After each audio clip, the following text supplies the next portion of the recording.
السلام علیکم ورحمۃ اللہ وبرکاتہ۔ الحمد للہ رب العالمین والصلاة والسلام علی سید الانبیاء والمرسلین وعلی آلہ وصحبہ اجمعین، اما بعد۔ قال اللہ عز وجل: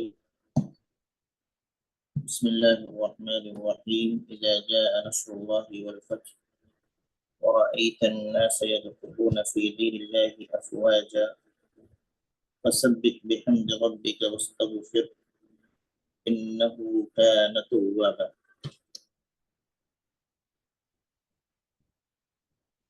محترم مکرم ناظرین و حاضرین، اللہ کے فضل و کرم سے قرآن کریم کے ترجمہ اور تفسیر کے اس سلسلے وار درس میں ایک بار پھر اللہ رب العالمین نے ہمیں اور آپ کو شریک ہونے کا موقع عنایت فرمایا۔ اس پر ہم اللہ کا جتنا بھی شکر ادا کریں کم۔ قرآن کریم کے ترجمہ و تفسیر کے حوالے سے ہمارا درس کا یہ جو سلسلہ شروع ہوا، اس کی آج چھٹی قسط ہے، یعنی چھٹا درس ہے۔ اس درس کے اندر انشاءاللہ ایک مختصر سی سورت، چھوٹی سی سورت کے بارے میں اس کا ترجمہ، معنی، مفہوم، تفسیر اور پڑھنے کا طریقہ سیکھنے کی ہم اور آپ کوشش کریں گے۔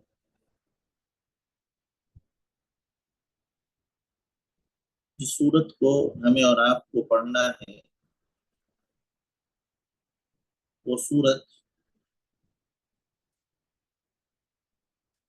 النصر کے نام سے معروف و مشہور ہے، یعنی اس سورت کا نام سورت النصر ہے، اور یہ نام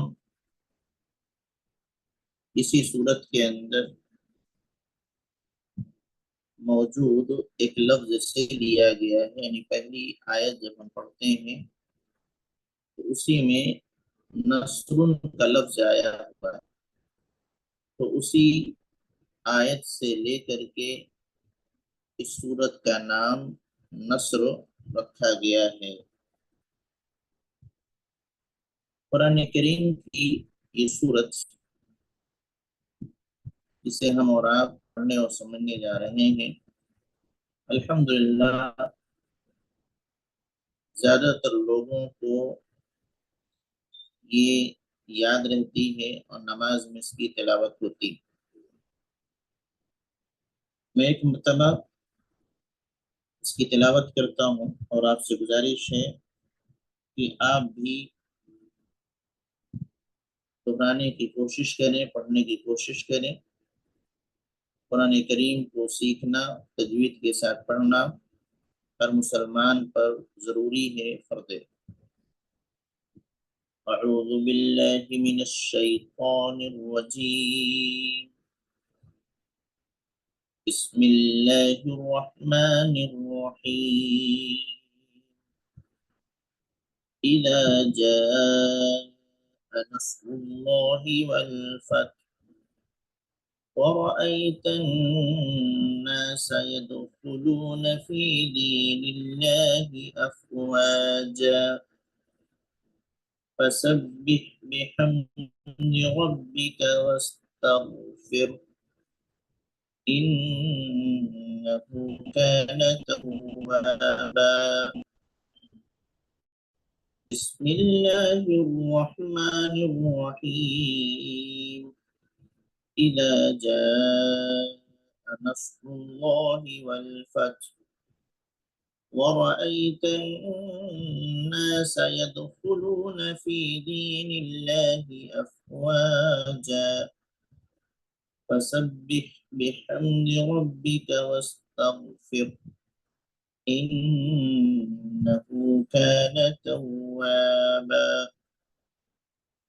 قرآن کریم کی سورت کا نام جیسے کہ ذکر کیا گیا سورۃ النصر ہے، اور یہ نام اس سورت کی پہلی آیت کریمہ میں موجود لفظ نصر سے ماخوذ ہے، اسی سے اس کا نام نصر رکھا گیا۔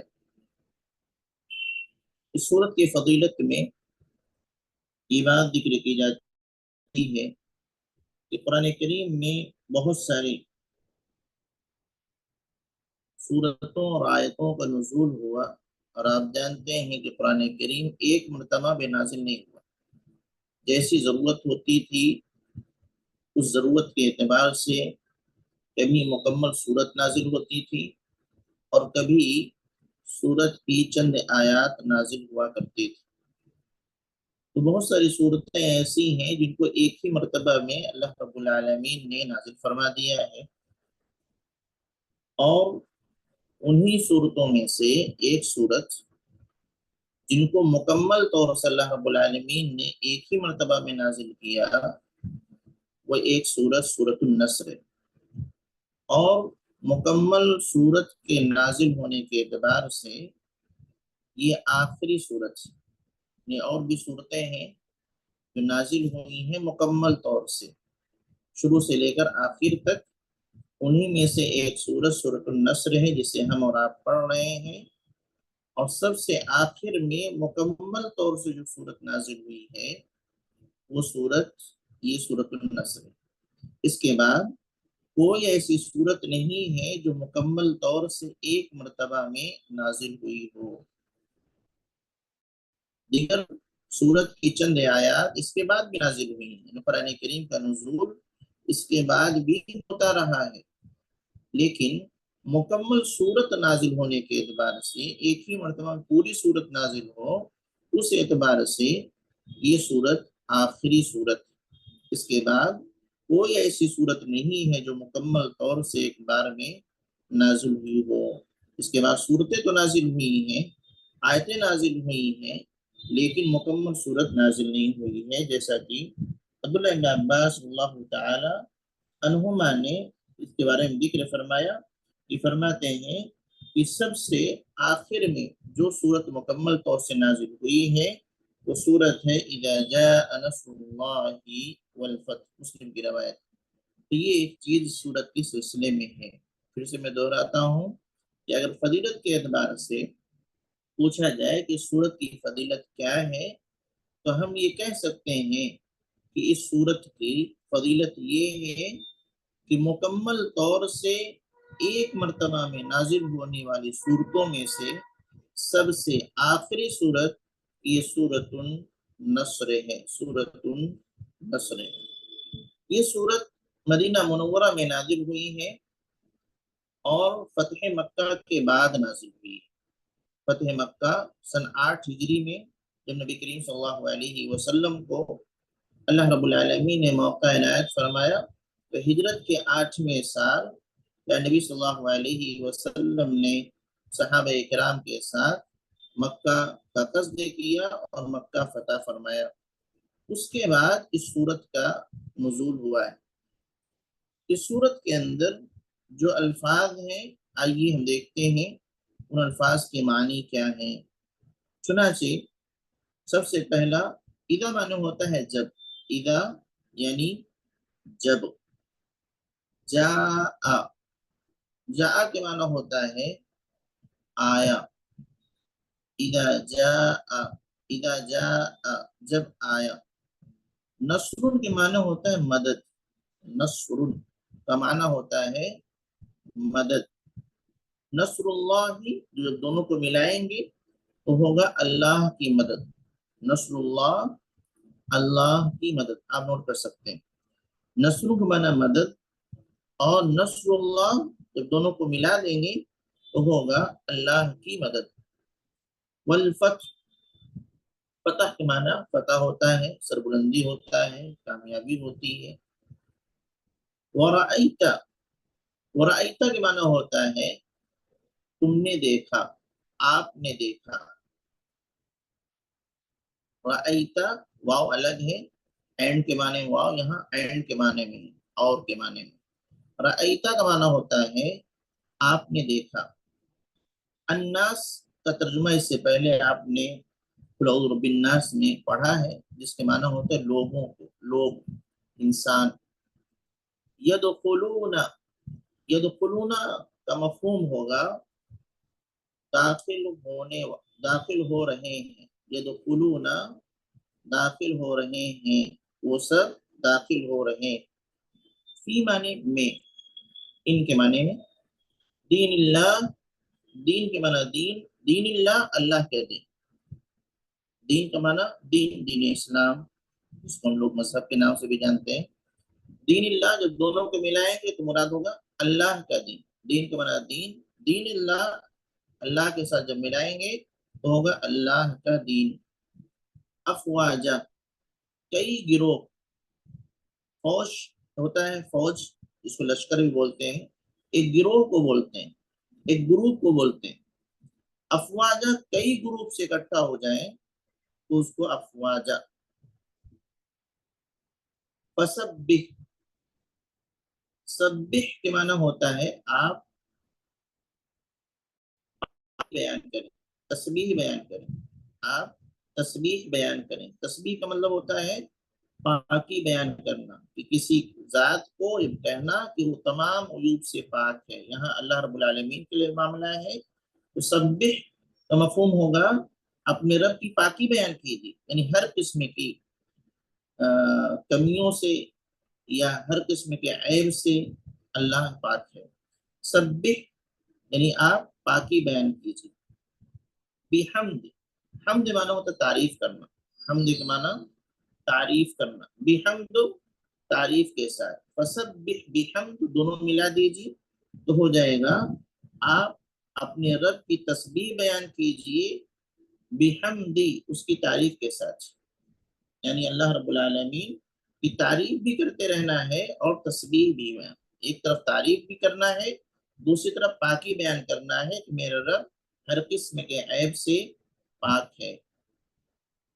وَاسْتَغْفِرْهُ، استغفر کا معنی ہوتا ہے مغفرت طلب کیجیے، گناہ کی معافی مانگیے، مغفرت طلب کیجیے۔ استغفر، ہو یہ ایک پروناؤن ہے جو یہاں اللہ کی جانب ہے، یعنی مراد ہے وَاسْتَغْفِرْهُ، اللہ سے مغفرت طلب کیجیے، اللہ سے معافی مانگی، اللہ سے اپنے گناہوں کی بخشش طلب کیجیے۔ وَاسْتَغْفِرْ، تو فسبح معنی آپ پاکی بیان کیجیے اپنے رب کی، بحمدی اس کی تعریف کرتے ہوئے، تعریف بھی کرنا ہے، پاکی بیان کرنا، اور تیسرا وَاسْتَغْفِرْهُ، اور اس سے اپنے گناہ کی بخشش طلب کیجیے، معافی مانگیے۔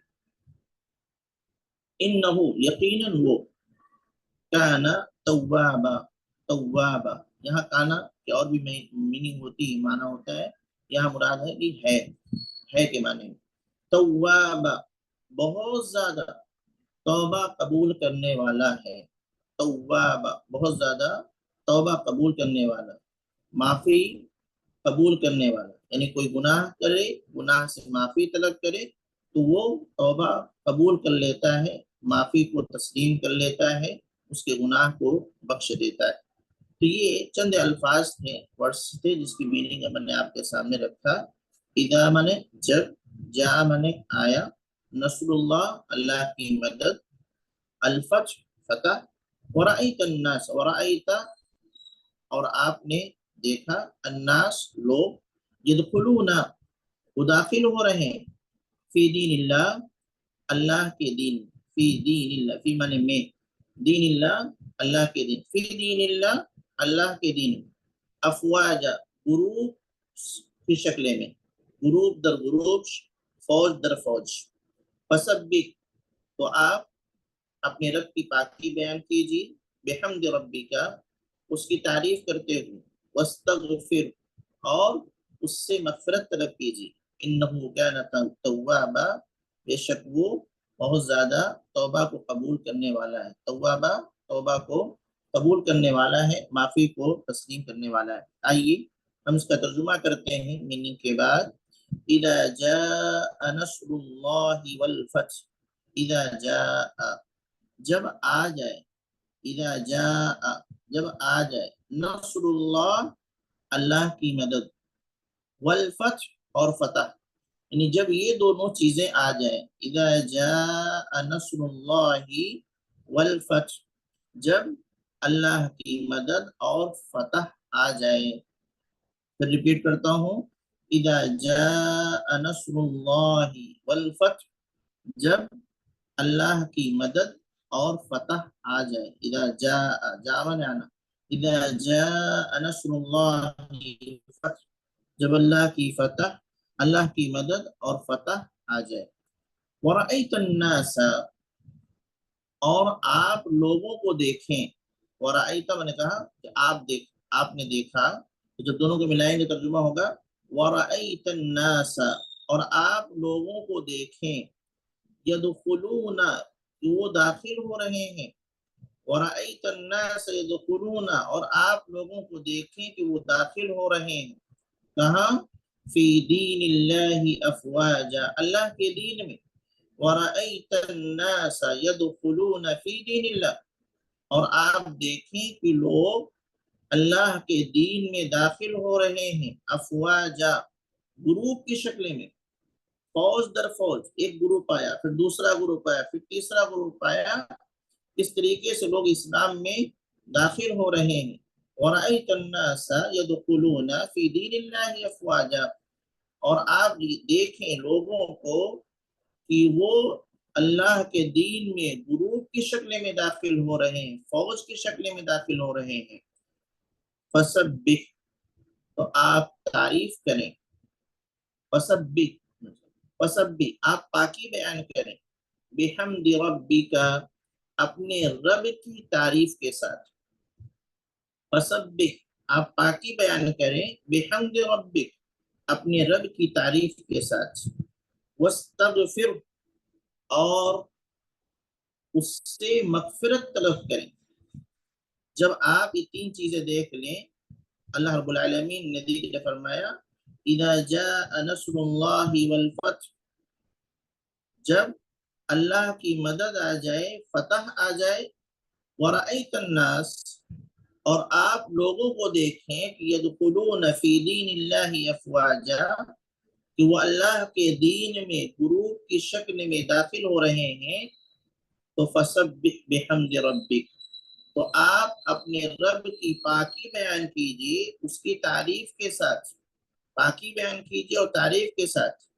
اور واستغفرہ، اور اس سے مغفرت طلب کیجئے، گناہوں کی بخشش طلب کیجئے.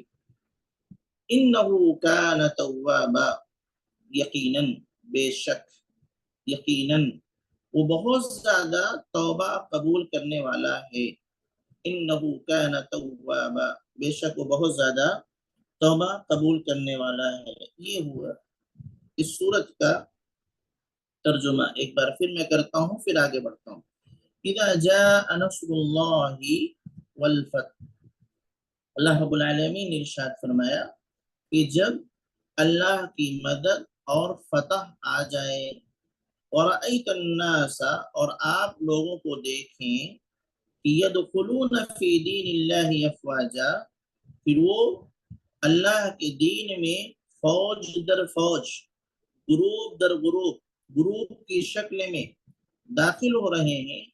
تو فسبح بحمد ربک، تو آپ اپنے رب کی پاکی بیان کیجئے اس کی تعریف کے ساتھ. واستغفرہ، اور آپ اس سے مغفرت طلب کیجئے، اپنے گناہوں کی بخشش طلب کیجئے. انہ کان توابا، یقیناً، بے شک وہ بہت زیادہ توبہ قبول کرنے والا ہے، بہت زیادہ معاف کرنے والا ہے، وہ بہت زیادہ توبہ کو قبول کرتا ہے یا توبہ کی توفیق عنایت فرماتا ہے. انشاءاللہ امید ہے کہ آپ کو اس سورت کا ترجمہ سمجھ گئے ہوں گے اور اپنے اعتبار سے کرنے کی کوشش کر رہے ہوں گے. آئیے دیکھتے ہیں اس میں جو الفاظ ہیں اس سے مراد کیا ہے. جیسے کہا گیا اذا جاء نصر اللہ والفتح، کہ جب اللہ کی مدد اور فتح آ جائے. تو مدد سے مراد کیا ہے اور فتح سے مراد کیا ہے؟ تو مدد سے مراد یہ ہے کہ اسلام کا اور مسلمانوں کا کفر پر اور کفار پر غلبہ حاصل ہو جائے۔ مدد کا مطلب یہ ہے کہ اسلام دوسرے مذاہب پر غالب آ جائے، مسلمان دوسری اقوام پر غالب آ جائے، یہ ہے مراد مدد۔ اذا جاء نصر اللہ، اللہ کی مدد سے مراد یہاں پر کہ جب اسلام دوسرے مذاہب پر یعنی کفر پر غالب آ جائے، مسلمان کافروں پر غالب آ جائے، یہ ہے مراد نصر۔ کیا نصر سے مراد یہ ہے کہ جب اسلام دوسرے مذاہب یعنی شرک ہے، کفر ہے، یا دوسرے مذاہب ہیں، یہودیت ہے، نصرانیت ہے، جب اس پر غالب آ جائے اور مسلمان دوسرے قوموں پر غالب آ جائے، تو یہ اشارہ ہے، یہ علامت ہے، یہ پہچان ہے کہ اللہ کی مدد ہے۔ اللہ کی مدد سے مراد کہ جب اسلام دوسرے مذاہب پر غالب آ جائے، مسلمان دوسری قوموں پر غالب آ جائے، تو یہ اللہ کی مدد ہے۔ اس سے مراد کیا ہے؟ اللہ کی مدد۔ اور فتح سے مراد والفتح، فتح سے مراد فتح مکہ، مکہ جب فتح ہو جائے، مکہ فتح ہو جائے، تو یہ دو چیزیں ہوں گئی، ایک اللہ کی مدد، دوسرا فتح یعنی فتح مکہ۔ تیسری چیز وَرَأَيْتَ النَّاسَ يَدْخُلُونَ فِي دِينِ اللَّهِ أَفْوَاجًا، اور آپ یہ دیکھنے لگ جائیں کہ لوگ اسلام میں گروپ کی شکل میں فوج در فوج، جماعت در جماعت داخل ہونے لگے۔ تو اس سے پہلے مکہ فتح ہونے سے پہلے لوگ اسلام قبول کرتے تھے، لیکن 1 2 3 4 اس طریقے سے اسلام قبول کرتے تھے، لیکن جب مکہ فتح ہو گیا تو اس کے بعد دوسرے لوگوں پر، دوسرے قبائل جو آس پاس کے تھے، ان کو لگا کہ ہاں یہ دین سچا دین ہے اور جو نبی ہیں وہ سچے ہیں، لہذا پورا قبیلہ اسلام قبول کر رہا تھا، پورا قبیلہ وہ اسلام قبول کر رہا تھا۔ تو یہ مراد ہے کہ فتح مکہ سے پہلے بھی لوگ اسلام قبول کر رہے تھے، لیکن ایک جماعت کی شکل میں نہیں، 1 فرد 2 فرد 3 فرد ایسے لوگ اسلام قبول کرتے۔ بعد میں جب مکہ فتح ہو گیا تو لوگوں کے سامنے یہ بات ظاہر ہو گئی کہ یہ دین اور اس دین کے جن کے ذریعہ سے آیا ہے نبی، وہ دونوں سچے ہیں، اسی لیے ان کو یہ غلبہ مل رہا ہے، تو پورا قبیلہ اسلام قبول کرنے لگا۔ یہ مراد ہے وَرَأَيْتَ النَّاسَ يَدْخُلُونَ فِي دِينِ اللَّهِ أَفْوَاجًا۔ لفظ آیا ہے فَسَبِّحْ، تسبیح بیان کیجیے یعنی پاکی بیان کیجیے۔ نبی کریم صلی اللہ علیہ وسلم کو یہ حکم دیا گیا، اور ہمارے لیے بھی یہ حکم ہے کہ اللہ کی پاکی بیان کریں، تسبیح بیان کریں۔ تسبیح بیان کیسے کرتے؟ سبحان اللہ ہم بولتے ہیں، یہ اللہ کی تسبیح ہو گئی۔ مراد کیا ہوتا ہے؟ مراد یہ ہے کہ اللہ رب العالمین ہر قسم کے عیب سے، کمی سے پاک ہے۔ جیسے بہت سارے لوگ اللہ رب العالمین پر بہت سارے الزامات لگاتے ہیں، یا یہ کہتے ہیں کہ اللہ اکیلا نہیں ہے، اس کی اولاد بھی ہے، تو یہ غلط ہے۔ اللہ کو یا یہ کہتے ہیں کہ اللہ کے نعوذ باللہ بیوی ہے، یا اسی طریقے سے اللہ کے بارے میں یہ کہ اللہ سنتا نہیں ہے، بغیر وسیلے کے نہیں سنتا ہے۔ تو اس طرح کی چیزیں گویا کہ اللہ رب العالمین کی شان میں عیوب بیان کیے جا رہے ہیں، کمی بیان کی جا رہی، تو ہم جب کہتے ہیں سبحان اللہ، تو اس سے مراد یہ ہے کہ اللہ تعالیٰ ہر قسم کے عیب سے پاک ہے، اس کے اندر کوئی کمی نہیں، وہ تمام اعلیٰ صفات سے متصف ہے۔ بحمدی، حمد معنی اللہ کی تعریف کرنا، اللہ کی تعریف جو اس کی نعمتیں اس کو دیکھ کر کے یہ ذکر کیا جائے کہ سب اللہ رب العالمین ہی کرنے والے، یہ اسی کی شان ہے، اس کے علاوہ کوئی اور نہیں، جس کے لیے ہم آسان سے الفاظ میں اللہ کی تعریف کرتے ہیں۔ الحمدللہ، حمد الحمدللہ، تسبیح سبحان اللہ، واستغفر، استغفار طلب کرنا، ہم استغفر اللہ بولتے ہیں، یہ استغفار ہے۔ ایسے ہم یہ بولتے ہیں اللہ مجھے معاف فرما دے، یہ استغفار ہے۔ ایسے ہی ہم یہ بولتے ہیں کہ اللہ رب العالمین جو ہے ہمارے گناہوں کو بخش دے، مغفرت طلب کرتے ہیں، یہ سب استغفار کی شکلیں ہیں۔ توابہ، بہت زیادہ توبہ قبول کرنے والا، مفسرین نے اس کا ایک معنی یہ بھی ذکر کیا ہے کہ بہت زیادہ توبہ کی توفیق عنایت فرمانے والا، ورنہ ہوتا کیا ہے کہ آدمی سوچتا رہتا ہے کہ ہم توبہ کریں گے، ہم توبہ کریں گے، ہم توبہ کریں گے، لیکن توبہ نصیب نہیں ہوتی۔ تو اللہ کی جب تک توفیق نہیں ہوگی توبہ ہمیں نصیب نہیں ہوگا۔ تو پھر اللہ رب العالمین دو چیزیں ہیں، توبہ قبول بھی کرتا ہے اور توبہ کرنے کی توفیق بھی دیتا ہے، یعنی ہمارے لیے آسانیاں پیدا فرماتا ہے کہ ہم اللہ سے معافی مانگنے لگتے ہیں، اپنے گناہوں کی بخشش طلب کرنے لگتے ہیں، تو اللہ توبہ کرنے کی توفیق بھی دیتا ہے اور اللہ توبہ کو قبول بھی کرتا ہے۔ نبی کریم صلی اللہ علیہ وسلم پر یہ صورت نازل ہوئی فتح مکہ کے بعد، اور اس میں آپ کو ایک طرف یہ بتایا گیا کہ اللہ کی مدد اور فتح آئے گی، پھر یہ بتایا گیا کہ آپ جب لوگوں کو دیکھیں کہ اسلام میں داخل ہو رہے ہیں گروپ کی شکل میں، تو آپ کو ایک کام دیا گیا، وہ کام یہ ہے کہ اللہ کی تسبیح، اللہ کی تعریف بیان کیجیے اور مغفرت طلب کیجیے۔ اس سے مراد کیا تھا؟ صحابہ کرام نے اس سے مختلف معنی مراد لیے، لیکن صحیح معنی جو اس صورت کا ہے، جس کو عبداللہ ابن عباس اللہ تعالی عنہما بیان فرماتے ہیں، وہ میں آپ کے سامنے رکھنا چاہتا ہوں کہ اس کا حقیقی معنی کیا ہے، یعنی مغفرت طلب کرنا، تسبیح بیان کرنا، اس سے مراد کیا ہے؟ اس میں ایک چیز ہے اور یہ بہت اہم ہے، اس سننے کی چیز ہے۔ عبداللہ بن عباس اللہ تعالی عنہما چھوٹے سے تھے، عمر بن خطاب اللہ تعالیٰ عنہ کا دور، یعنی اللہ کے نبی کی وفات کے بعد ابو بکر اللہ تعالیٰ عنہ کا 2 سالہ دور تھا خلافت کا، اور پھر اس کے بعد عمر بن خطاب اللہ تعالیٰ عنہ کا دور ہے۔ تو عمر اللہ تعالیٰ عنہ کا معمول یہ تھا کہ اپنے ارد گرد اہل علم کو رکھا کرتے تھے، حفاظ کو، علماء کو رکھا کرتے تھے، انہیں سے مشورہ لیتے تھے۔ تو ان علماء میں ایک طرف جہاں بڑی عمر کے یعنی بزرگ علماء کرام تھے جو نبی کریم صلی اللہ علیہ وسلم کے ساتھ رہنے والے تھے، وہیں پر کچھ ایسے بھی علماء تھے جو عمر میں بہت چھوٹے تھے لیکن ان کے پاس علم تھے، تو ان کو بھی عمر اللہ تعالی عنہ اپنے پاس مجلس میں بیٹھایا کرتے تھے بڑے علماء کے ساتھ۔ تو بعض صحابہ کرام کو یہ چیز ذرا سا عجیب سے لگتی تھی، یہ چھوٹے سے ہیں، ہمارے مجلسوں میں بیٹھتے ہیں۔ عبداللہ بن عباس اللہ تعالی عنہما ہی تھے وہ جو چھوٹے تھے، عمر میں کم تھے لیکن علم تھا ان کے پاس، اور اسی لیے عمر بن خطاب اللہ تعالی عنہ اپنی مجلسوں میں جہاں بڑے بڑے مشائخ بیٹھتے تھے، بڑے بڑے علماء بیٹھتے تھے، بدر میں شریف علماء بیٹھتے تھے، وہاں ان کو بھی بیٹھاتے تھے۔ تو بعض بڑے علماء کو، بعض بڑے صحابہ کرام کو اس پر اعتراض ہوتا تھا کہ چھوٹے سے ہیں، ہمارے بچوں کی عمر کے ہیں، اور ہماری مجلس میں ان کو بیٹھنے کا موقع ملتا ہے، ذرا مناسب نہیں ہے۔ عمر بن خطاب اللہ تعالی عنہ کوئی جواب نہیں دیتے تھے، کیوں؟ اس لیے کہ یوں جواب دینا ذرا مناسب نہیں تھا، موقع کی طاقت میں تھے کہ کوئی ایسا موقع آئے کہ میں اپنی بات رکھوں اور یہ ثابت کر سکوں کہ ان کو مجلس میں شریک کرنے کا موقع کیا ہے، وجہ کیا ہے۔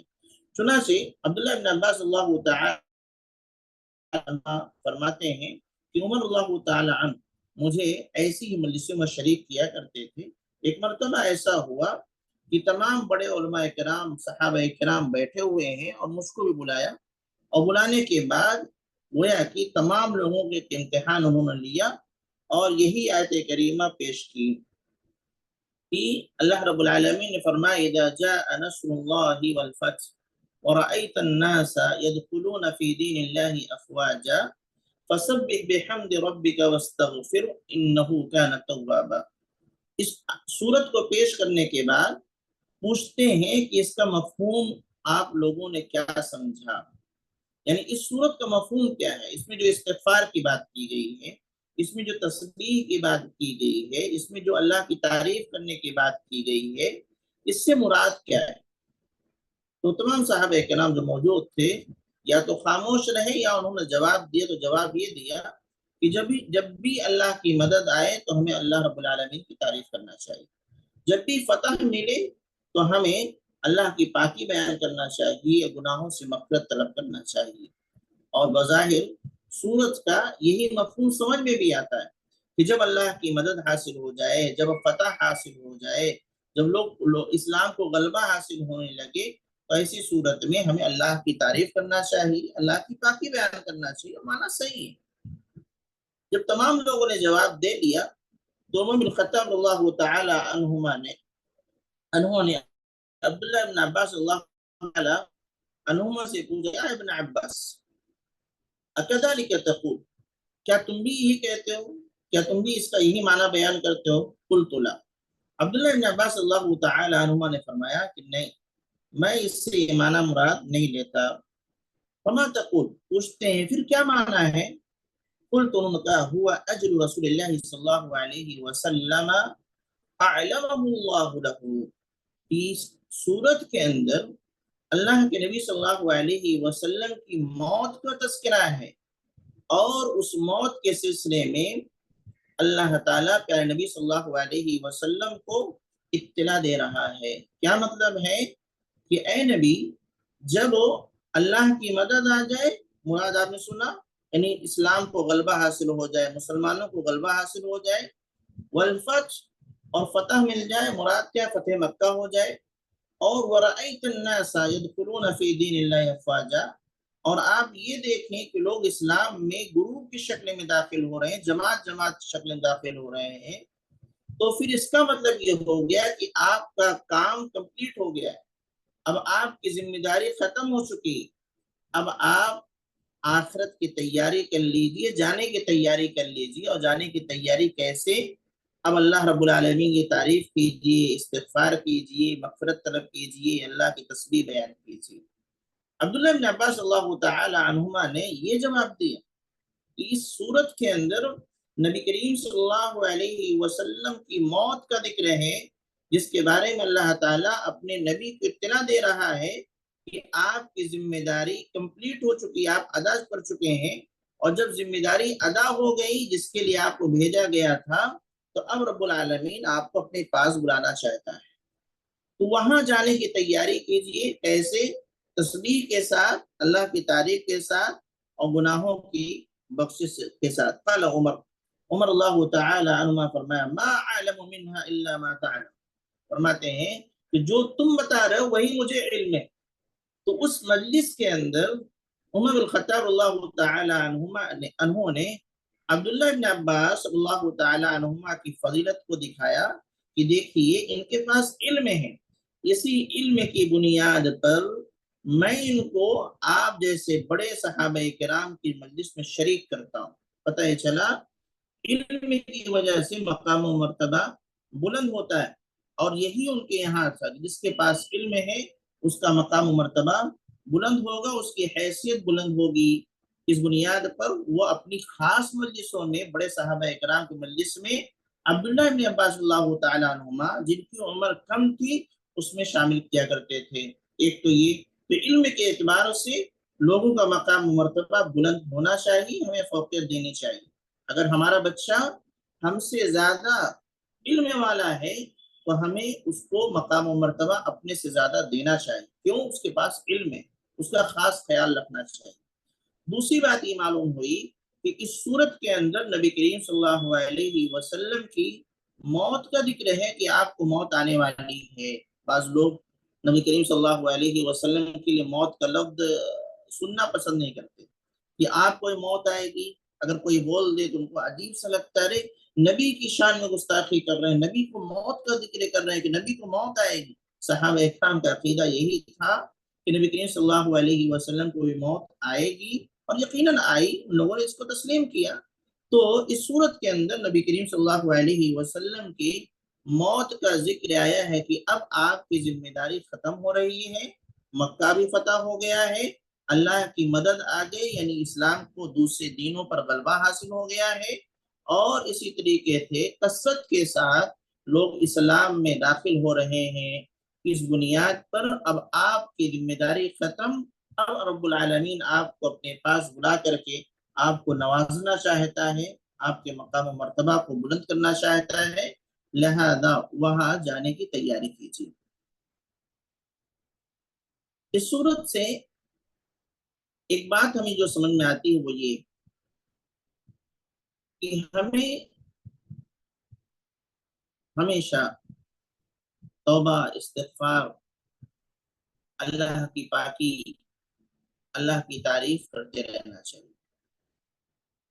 نہ جانے کب کس کی موت آ جائے، کیونکہ یہاں موت کی تیاری کے لیے اللہ رب العالمین نے پیارے نبی صلی اللہ علیہ وسلم کو جن کاموں کو کرنے کا حکم دیا ہے وہ یہی: فسبح بحمد ربک واستغفر. موت کی تیاری کے لیے نماز پڑھنا، یقیناً وہ تو پہلے بھی پڑھ رہے تھے. زکوٰۃ دینا، استطاعت زکوٰۃ اللہ کے نبی پہلے بھی صدقہ خیرات کرتے رہے. عمرہ ہے، حج ہے، دیگر نیکیاں ہیں، وہ تمام چیزیں پہلے ہو رہی تھی اور وہ بعد میں بھی کرنا ہے.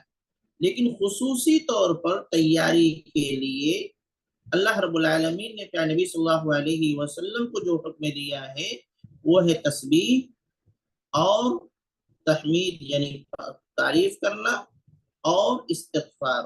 ان تین چیزوں کا ذکر فرمایا. اب جن کو بھی اللہ رب العالمین کے پاس جانے کی تیاری کرنا ہے تو دیگر امور کو انجام دینے کے ساتھ ساتھ اللہ کی پاکی، اللہ کی تعریف اور استغفار کرتے رہنا ہے. کیونکہ نبی کریم صلی اللہ علیہ وسلم کو اللہ تعالیٰ نے تیاری کے لیے یہی کام بتائے. دیگر کام کرتے ہوئے کثرت کے ساتھ ان چیزوں میں اضافہ کر دینا چاہیے. خاص طور سے ہم اور آپ جب 40 ہماری ایج 40 سال ہو جائے اس کے بعد اب زیادہ دن بچا نہیں، اب موت کی تیاری ہمیں شروع کر دینی چاہیے.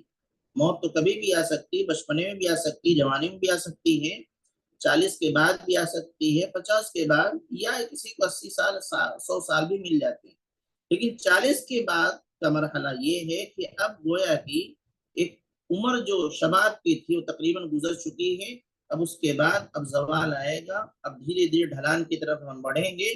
یہاں سے کثرت کے ساتھ ہمیں ان چیزوں کا اہتمام کرنا شروع کر دینا چاہیے. گویا کہ ہم موت کی طرف بڑھ رہے ہیں، اللہ کی جانب بڑھ رہے ہیں. فسبح بحمد ربک واستغفرہ، یعنی اللہ کی پاکی بیان کریں، اللہ کی تعریف کریں، اللہ رب العالمین سے استغفار کریں، مغفرت طلب کریں. سوال یہ ہے کہ پیارے نبی صلی اللہ علیہ وسلم اس کا کس قدر اہتمام کیا کرتے تھے، اس پر کتنا عمل کیا کرتے تھے. آئیے اس کو دیکھتے ہیں. اما عائشہ اللہ تعالی عنہا فرماتی ہیں کہ نبی کریم صلی اللہ علیہ وسلم کثرت کے ساتھ سبحان اللہ، الحمدللہ اور استغفر اللہ کا اہتمام کرنے لگے. میں نے پوچھا یا رسول اللہ اغاک تکثر من قول سبحان اللہ وبحمدہ استغفر اللہ واتوب الیہ، آپ کہتے ہیں سبحان اللہ، آپ کثرت سے الحمدللہ بولتے ہیں، آپ استغفر اللہ بولتے ہیں، آپ کثرت سے کہتے ہیں کہ میں اللہ سے توبہ کر رہا ہوں، اللہ کی جانب رجوع کر رہا ہوں، کیا وجہ ہے؟ تو اللہ کے نبی صلی اللہ علیہ وسلم نے فرمایا کہ اللہ تعالیٰ نے مجھے خبر دیا ہے کہ آپ کی امت میں جب یہ علامتیں ظاہر ہونے لگیں، یعنی کون سی علامتیں؟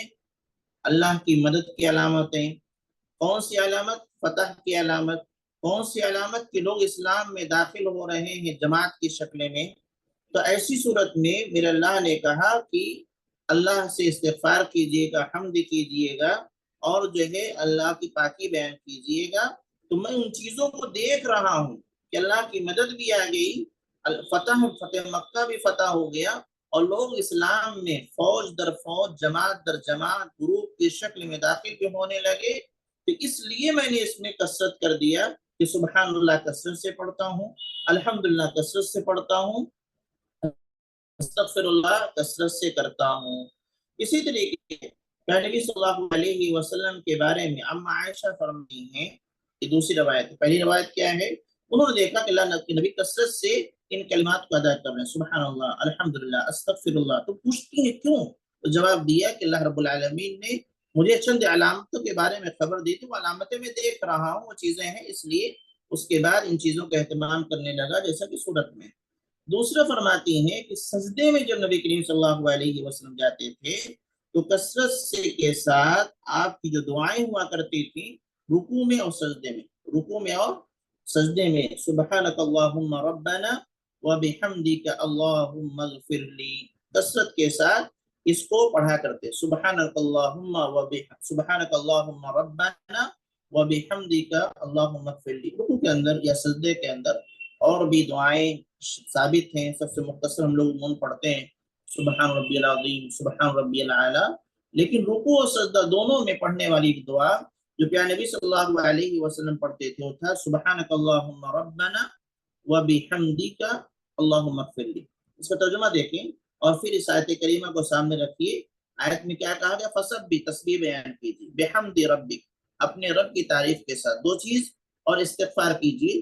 تو نبی کریم صلی اللہ علیہ وسلم رکوع اور سجدے میں جس دعا کو کثرت سے پڑھتے تھے وہ یہی تھی سبحانک اللہم ربنا، اے اللہ، اے ہمارے رب، میں تیری پاکی بیان کرتا ہوں، وبحمدک، تیری تعریف کے ساتھ، اللہم اغفر لی، اے اللہ مجھے بخش دے، استغفار کرتے تھے۔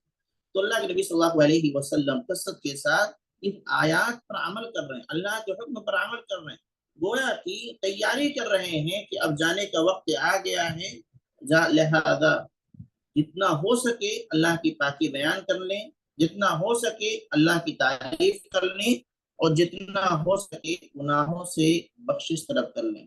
آئیے ہم یہ دیکھتے ہیں کیا نبی کریم صلی اللہ علیہ وسلم گناہ گار تھے کہ جس کی وجہ سے آپ کو مغفرت طلب کرنے کا حکم دیا جا رہا ہے کہ مغفرت طلب کیجیے؟ کیا نبی صلی اللہ علیہ وسلم کو اللہ رب العالمین نے معصوم الخطا بنایا کہ غلطیاں آپ سے نہ، اور ہر قسم کے گناہ سے محفوظ رکھا تھا؟ اگر کچھ ایسے کام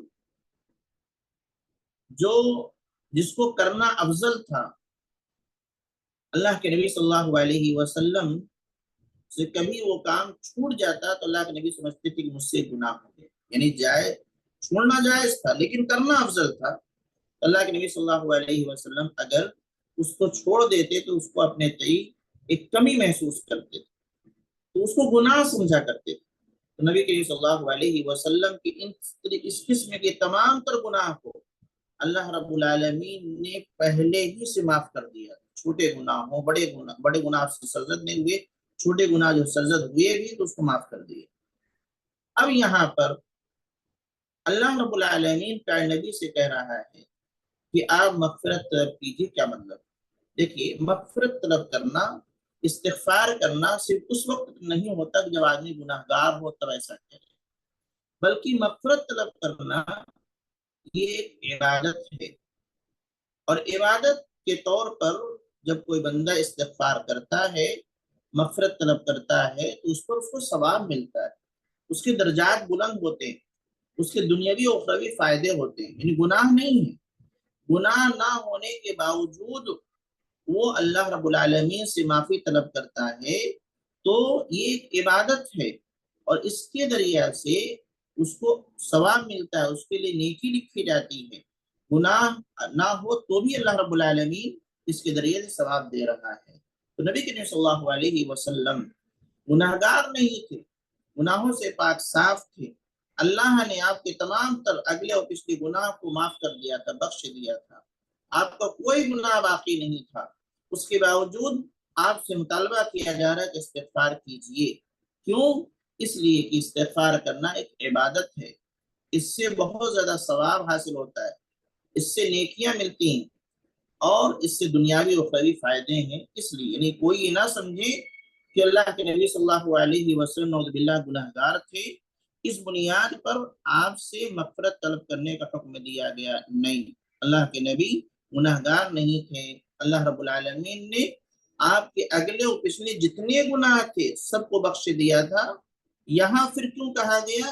یہاں اس لیے کہا گیا کہ استغفار کرنا، مغفرت طلب کرنا یہ ایک عبادت ہے، اور عبادت کیوں کی جاتی ہے؟ اللہ کو خوش کرنے کے لیے۔ عبادت کیوں کی جاتی ہے؟